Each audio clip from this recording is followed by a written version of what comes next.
할렐루야. 네, 서로 한번 인사하시겠습니다. 잘 오셨습니다. 네, 주님의 환영을 축복합니다. 잘 오셨습니다. 오늘 너무 귀한 찬양, 특별 찬양 또 감사드리고요. 이게 1년에 한 번 듣기는 너무 아쉬운 것 같아요. 자주 들을 수 있으면 너무 좋겠습니다. 그 여운이 너무 오래 남고요. 정말 특별한 은사를 하나님께서 주셨는데 그 은사를 통해 하나님께서 크게 영광 받아주시기를 축복합니다. 우리 유스 수련회가 오늘 오후 2시에 이제 돌아오는 것으로 일정이 끝나는데, 어제 저녁 집회를 통해서 3명의 유스 아이들이 예수님을 자신의 구원자로 주님으로 영접했습니다. 천하보다 귀한 한 영혼 주님 앞에 돌아오는 게 너무 소중한데, 그 외에 또 아이들은 예수님의 제자로 자신이 서겠다고 헌신하는 그런 또 은혜가 있었다고 합니다. 여러분, 위해서 특별히 잘 계속해서 우리 유스나 칠드런이나 영어덜트 다음 세대를 위해서 특별히 기도해 주시고, 우리 네이티브 아메리칸 이번에 잘 다녀와서 여러분 기도해 주셔서 너무 감사한데, 저는 결코 우연이 아닌 사건이 하나 있었다고 생각합니다. 거기에서 현지 어린 아이가 5살 정도 되는 아이가 강에 빠졌어요. 근데 현지인들도 구하지 못할 때 저희 팀원 중에 한 형제가 들어가서 그 아이를 구해줬습니다. 그때 그 아이의 입에서 나온 이야기가 이런 내용입니다. You are my savior, you are my hero. 나의 구원자, 나의 영웅. 그런데 이분이 이런 마음에 감동이 있었대요. 이 아이가 나중에 예수님을 자신의 구원자로 주님으로 영접함으로 말미암아 그 아이의 입에서 이런 고백이 나왔으면 좋겠습니다. Jesus is my savior, Jesus is my hero. 이러한 놀라운 역사가 계속해서 일어날 수 있도록 그 부족을 위해서 특별히 기도해 주시고, 우리가 뿌리고 왔지만 그것을 자라게 하시고 또 열매 맺게 하실 분은 우리 하나님이신 줄 믿습니다. 그 수고가 헛되지 않도록 계속해서 여러분 기도해 주시고, 이번에 60명의 팀원들이 너무나 애쓰고 수고하셨는데 정말 많이 이제 피로가 이제야 풀린다고 그래요. 그 수고가 결코 헛되지 않도록 계속해서 중보해 주시기를 특별히 부탁드리고, 내년에 기회가 될 때 더 많은 분들이 가서 내년에는 관광버스 2대로 갈 수 있었으면 좋겠습니다. 저를 한번 따라해 보시죠. 하나님의 때는 완전합니다. 한국에서 유행했던 책 중에 연탄길이라고 하는 참 좋은 책이 있습니다. 제 사무실에도 1, 2, 3탄이 다 있는데 한국문화체육관광부가 추천한 책이기도 하고요. 거기에 나오는 이야기가 소설이 아니라 실화를 바탕으로 쓴 것이기 때문에 많은 사람들에게 더 큰 감동을 주었던 책입니다. 거기에 보면 실제 실화했던 이런 하나의 스토리가 실려 있는데요. 어느 가족이 휴일에 서울 근교의 유원지를 다녀오게 됩니다. 그러다가 차를 타고 가는데 저 길가에 쓰러져 있던 한 사람을 보게 돼요. 피곤하기도 하고 빨리 집에 가고 싶은 마음이 있었지만 그래도 급히 차를 세웠습니다. 더 가깝게 가서 보니까 그 사람의 형편이 더 심각한 거예요. 온 몸이 피투성이었고 그냥 두면 죽게 된 그런 안타까운 상황이었습니다.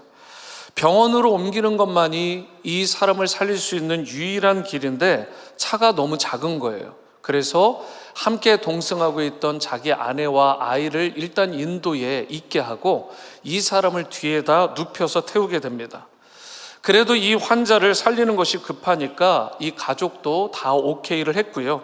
일단 급히 병원으로 갔는데 작은 병원으로 가니까 여기선 도저히 고칠 수 없다, 더 큰 병원으로 가야 되겠다라고 해서 하는 수 없이 다른 시내에 있던 큰 병원으로 옮기게 됩니다.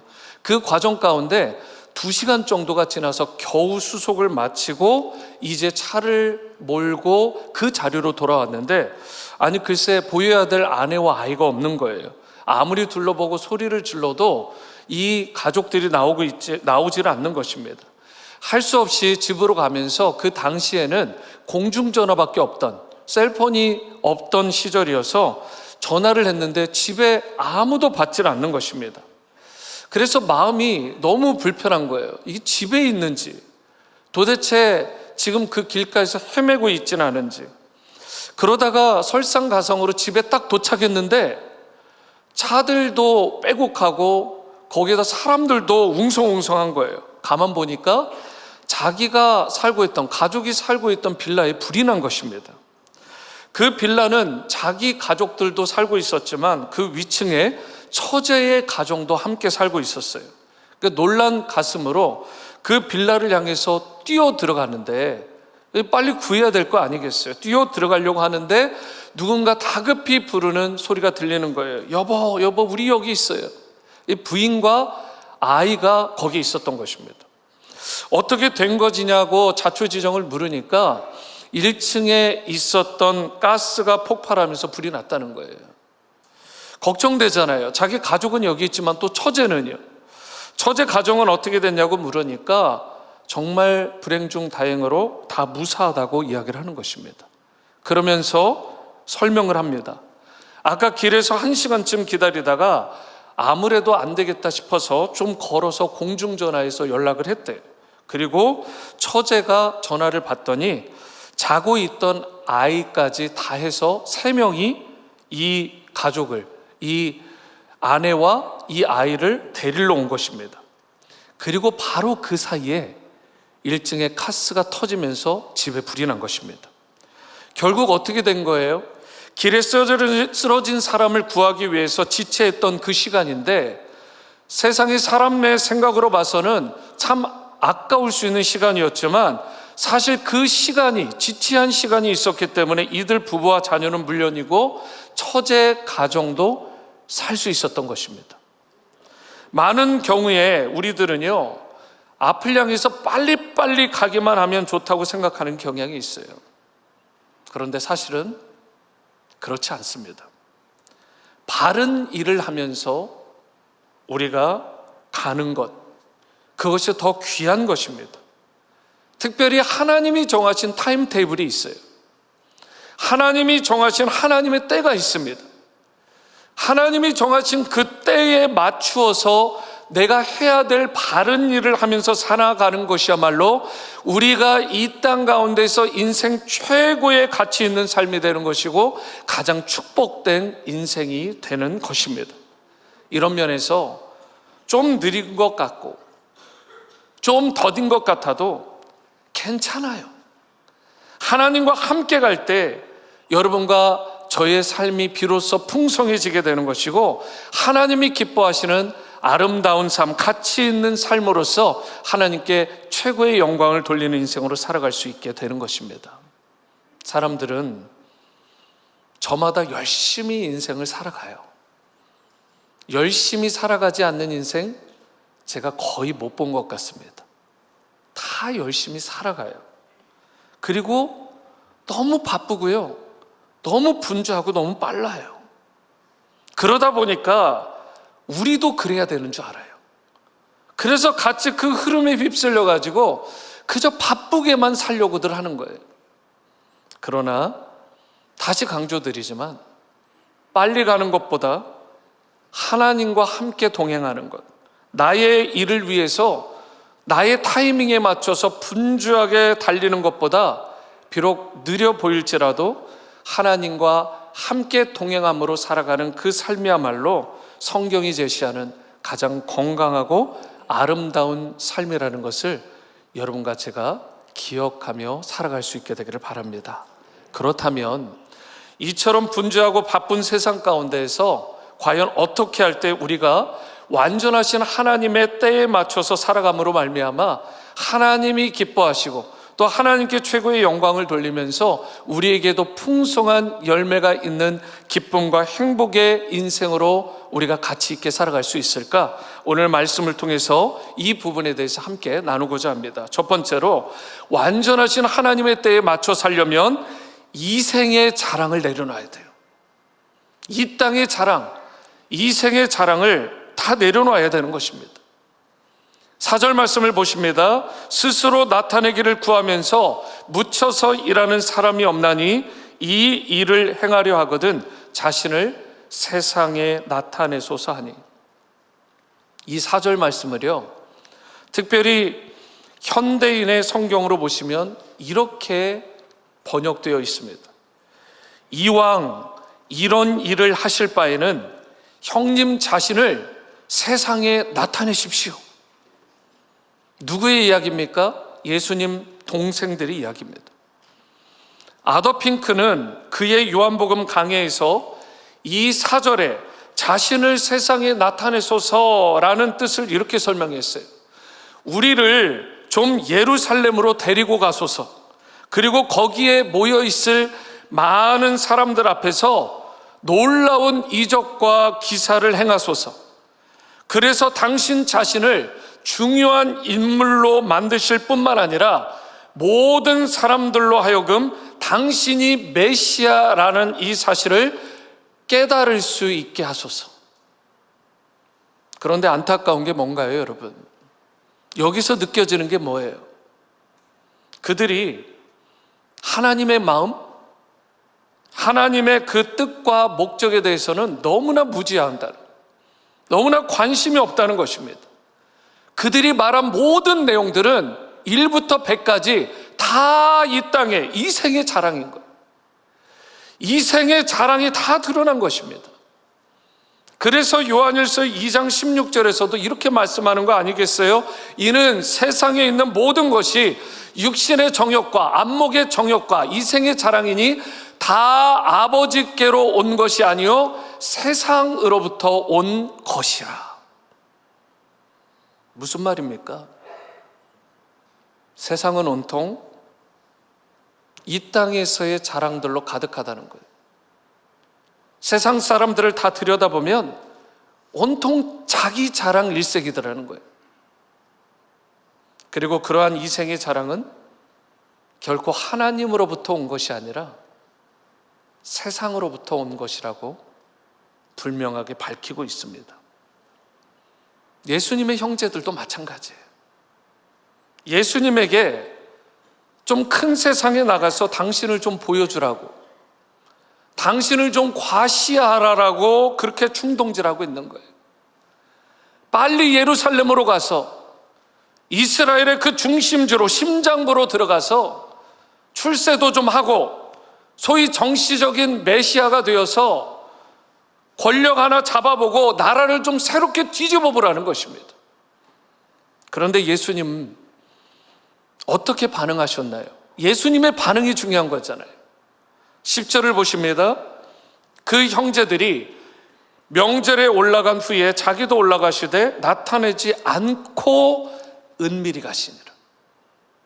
드러내지 않으셨어요. 자랑하지 않으셨습니다. 예수님은 그저 은밀하게 그곳으로 올라가신 것입니다. 예수님은 형제들이 제안한 이생의 자랑, 그 유혹을 과감하게 거부한 것입니다. 왜냐하면 지금 올라가서 정치적인 메시아가 되고 부와 권세를 잡는 것이 결코 하나님이 기뻐하시는 일이 아니다라는 이 사실을 예수님께서 정확하게 알고 계셨기 때문에 그렇습니다. 그래서 예수님은 10절 말씀과 같이 올라가긴 올라가셨는데 아무에게도 나타내지 않고 자랑하지 않고 은밀하게 가셨던 것입니다. 아직 하나님의 때, 하나님이 정하신 그 때가 되지 않았기 때문에 공개적으로 자신을 드러내지 않으신 것입니다. 예수님께서 성육신하셔서 이 땅에 오셨잖아요.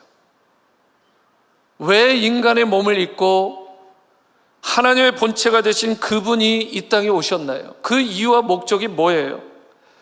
그것은 온 인류의 죄를 다 대신 담당하시고 십자가의 죽으심을 통해서 세상을 구원하시고 하나님의 나라를 세우시기 위함 아니겠습니까? 그런데 그만 이 생의 자랑에 취해서 하나님의 뜻을 다 거슬러 버리고 하나님의 때, 하나님의 타이밍을 무시하고 행동한다면 이것은 결코 하나님의 기쁨도 하나님의 영광이 되는 일도 아니라는 것입니다. 오늘 우리도요, 이러한 예수님의 자세를 닮아야 될 필요가 있지 않겠습니까? 우리는 세상적으로 조금만 뭘 가져도요, 우쭐하려 하고 드러내려고 하고 자랑하고 싶어하는 경향이 있어요. 사람들이 나를 알아주는 것, 나에게 박수갈채를 보내는 것에 수많은 사람들이 그렇게도 목말라 합니다. 그러나 하나님이 진정 기대하고 원하시는 것은 자신의 뜻이나 야망이 아니라, 자신이 정한 타이밍이 아니라 오직 하나님의 뜻을 이루는 것, 하나님의 타이밍에 맞춰 살아가는 것이라는 것입니다. 그러므로 내가 걸어가는 길이 비록 넓고 탄탄대로 같아 보일지라도 그것이 만약 하나님의 뜻이 아니라면, 하나님이 정하신 때가 아니라면 그 길마저 과감하게 멈추고 하나님이 기뻐하시는 길로, 하나님이 정하신 타이밍에 맞춰서 나아가는 여러분과 제가 될 수 있게 되기를 바랍니다. 그래서 나의 수준 정도가 아니라 하나님이 원하시고 기대하시는 그런 더 높은 차원의 뜻을 이루며 살아가는 모든 지구촌 성도님들 될 수 있게 되기를 주님의 이름으로 축원합니다. 두 번째로, 완전하신 하나님의 타이밍에, 그 때에 맞춰 살아가려면 우리가 해야 될 게 있어요. 그것은 바로 조급함을 내려놓아야 하는 것입니다. 조급함이라는 유혹이 있는데 이 유혹을 떨쳐버려야 되는 것입니다. 6절 상반절을요, 이번에는 세번역 성경으로 한번 보시겠습니다. 예수께서 그들에게 말씀하셨다. 내 때는 아직 오지 않았다. 이것을 영어 성경으로 보니까 더 정확하게, 좀 실감나게 번역이 되어 있더라고요. 뭐라고 되어 있냐면 The right time for me, 나를 위한 가장 정확하고 완전한 타임이 has not come yet, 아직 이르지 않았다. 나를 위한 right time이 뭐예요? 여러분, 그것은 내가 정한 때가 아니라 하나님이 나를 향해서 정하신 그 때가 가장 right time인 줄 믿습니다. 그 right time에 대해서 예수님께서 그 동생들이 계속해서 프레스를 가할 때, 얼른 가서 세상에 당신을 좀 드러내라고, 당신을 과시하고 당신이 박수갈채를 받으라고 유혹을 했지만 주님께서 말씀하시는 거예요. 내 때는 아직 오지 않았다. 그리고 그 말씀을 하시면서 그 조급함의 유혹을 잘 이겨내신 것이고, 이것을 여러분과 저에게 레슨으로 가르쳐 주고자 하셨던 것입니다. 6절에서 예수님은 내 때라고 말씀하셨는데요, 여기서 때라고 하는 단어는 결정적인 하나님의 때를 말할 때 이 때를 말하는 것입니다. 다시 말해서 헬라어로 크로노스라는 단어가 아니라 카이로스라는 단어를 의도적으로 사용했어요. 크로노스라는 단어는 한 달, 두 달, 하루, 이틀, 양적인 시간의 개념에 있어서 연대기적으로 흐르는, 자연스럽게 흐르는 시간을 말한다면, 카이로스라는 것은 질적인 시간을 말하는 거예요.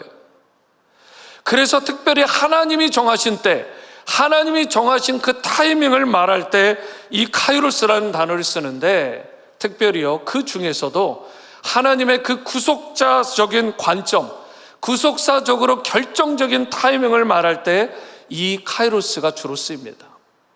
그래서 더 깊이 들어가게 되면 바로 십자가의 구원의 때가 아직 오지 않았다, 주님의 구원의 때가 이르지 않았다라고 할 때 주로 이 단어가 쓰이는 것입니다.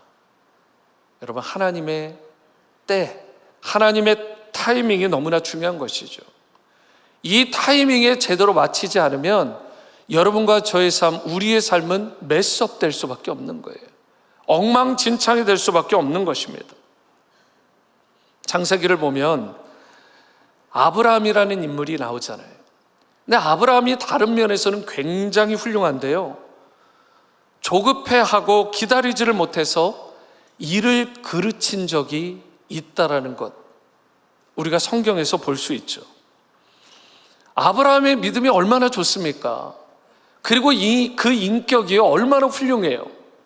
그래서 지나가는 나그네를 그냥 둔 적이 없습니다. 어떻게든 그 손님을 극진히 대접하다가 심지어 그 대접 중에 부지불식간에 하나님이 보내신 천사 곧 하나님을 영접하는 일이 있게 되잖아요. 대단한 인물입니다. 그래서 그를 뭐라고 불러요? 믿음의 조상이라고까지 부르잖아요.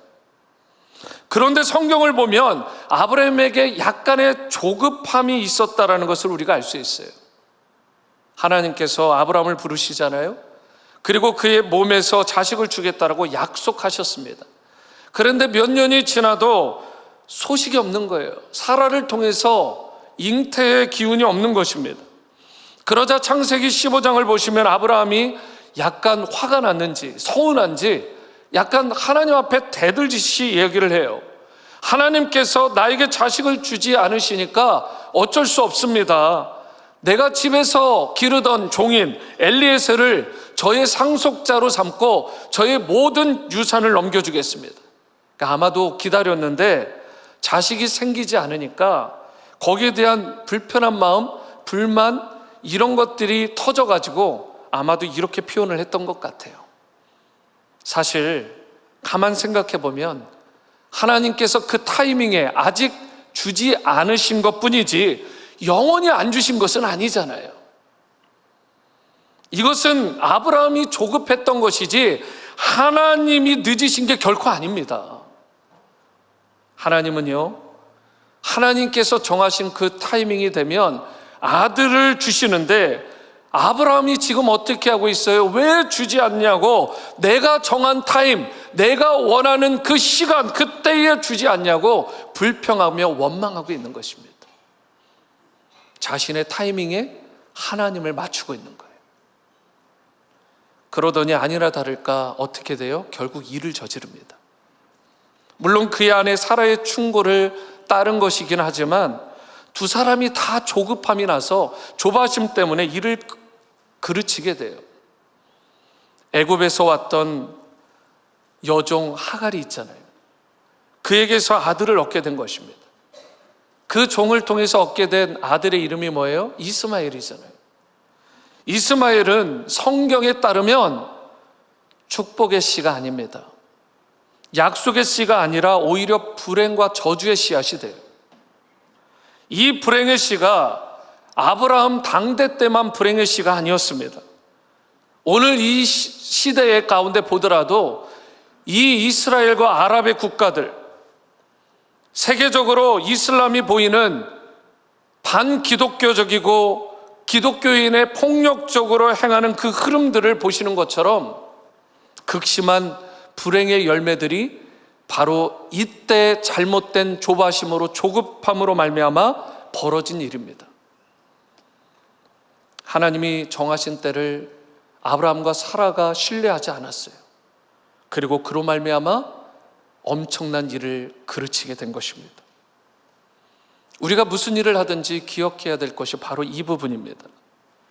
하나님이 정하신 때, 하나님이 정하신 타이밍을 믿고 철저히 신뢰해야 되는 것입니다. 조급해하지 말고 좀 기다릴 줄 알아야 돼요. 하나님이 정하신 때까지 기다릴 때 여러분과 저에게 최선의 것, 최고의 것이 주어진다는 이 사실을 믿으시기를 바랍니다.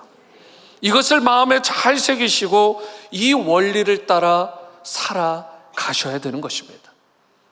오늘 본문 9절과 10절 말씀도 보십니다. 이 말씀을 하시고 갈릴리에 머물러 계시니라 그 형제들이 명절에 올라간 후에 자기도 올라가시되 나타내지 않고 은밀히 가시니라.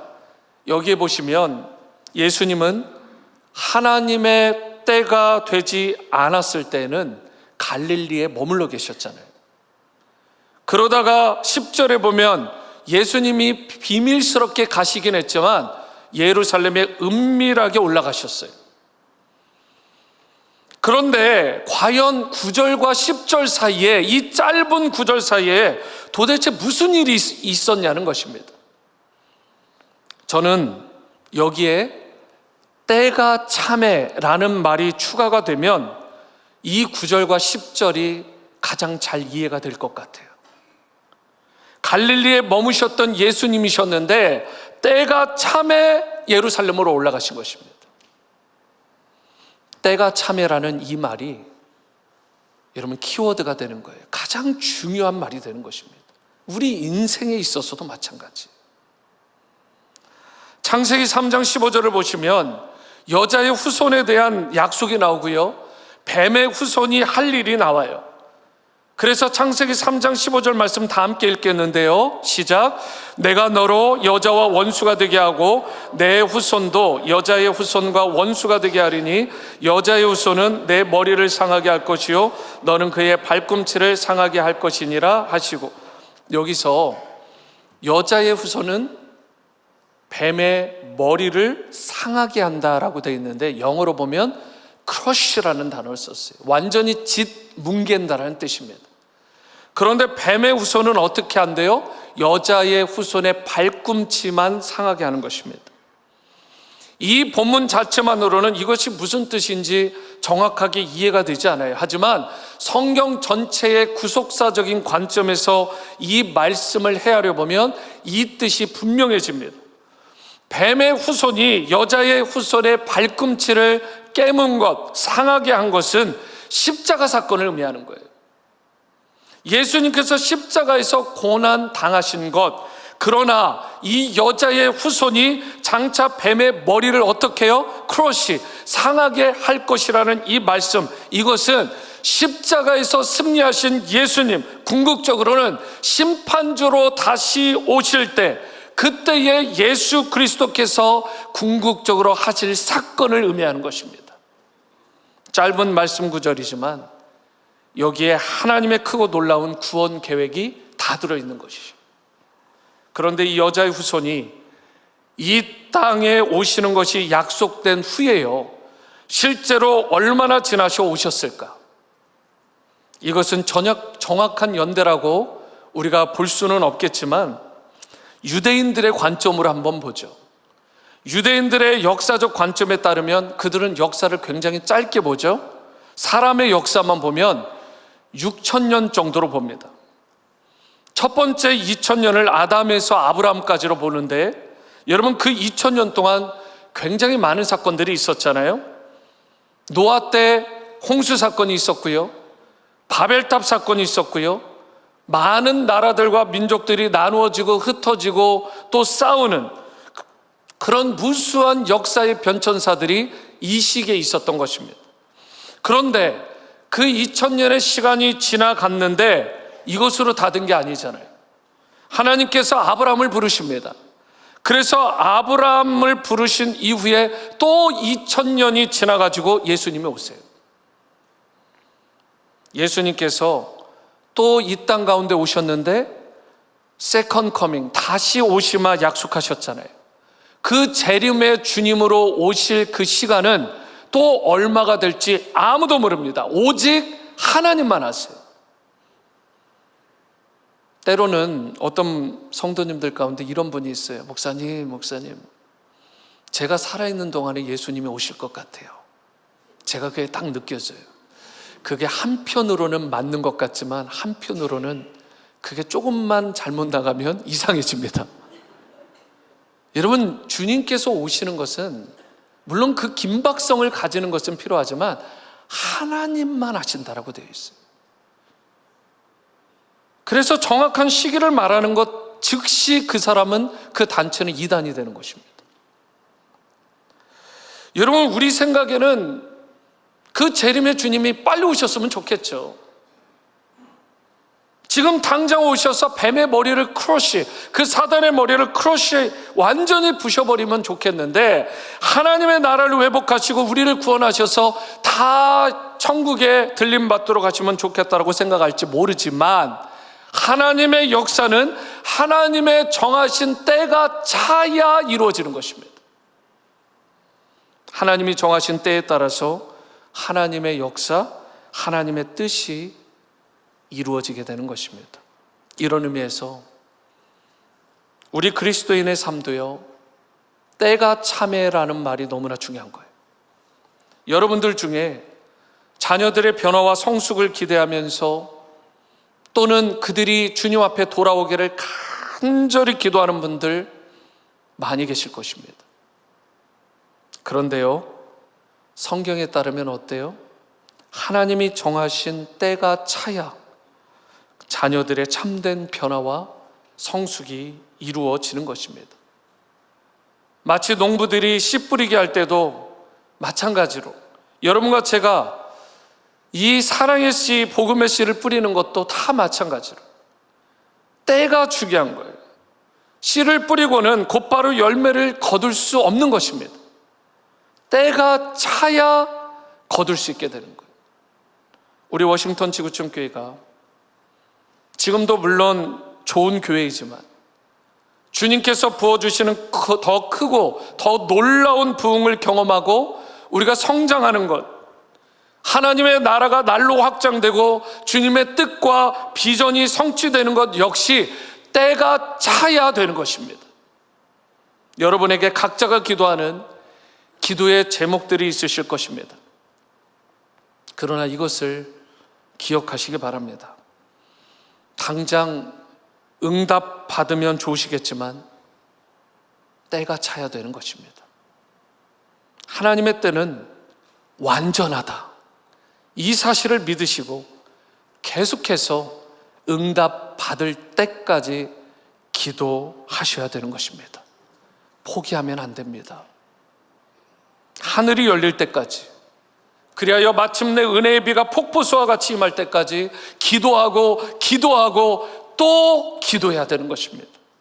그렇게 할 때 하나님의 때가 차면, 하나님이 정하신 바로 그 때가 되면 반드시 위대한 응답과 기적의 역사가 일어나는 것입니다. 이제 이 사실을 기억하시고 여러분과 저 우리의 아빠 아버지가 되신 그 주님께로 날마다 가까이 가는 그러한 은혜가 있게 되기를 바랍니다. 그래야 여러분의 삶에, 가정과 직장과 사업터에, 그리고 우리 워싱턴 지구촌 공동체 가운데 하나님의 기적의 역사, 성령의 능력과 역사가 일어나고요, 그리고 진정한 회복과 부흥의 은혜를 날마다 누리며 살아가는 복된 여러분과 저의 삶이 될 수 있게 되기를 주님의 이름으로 축원합니다.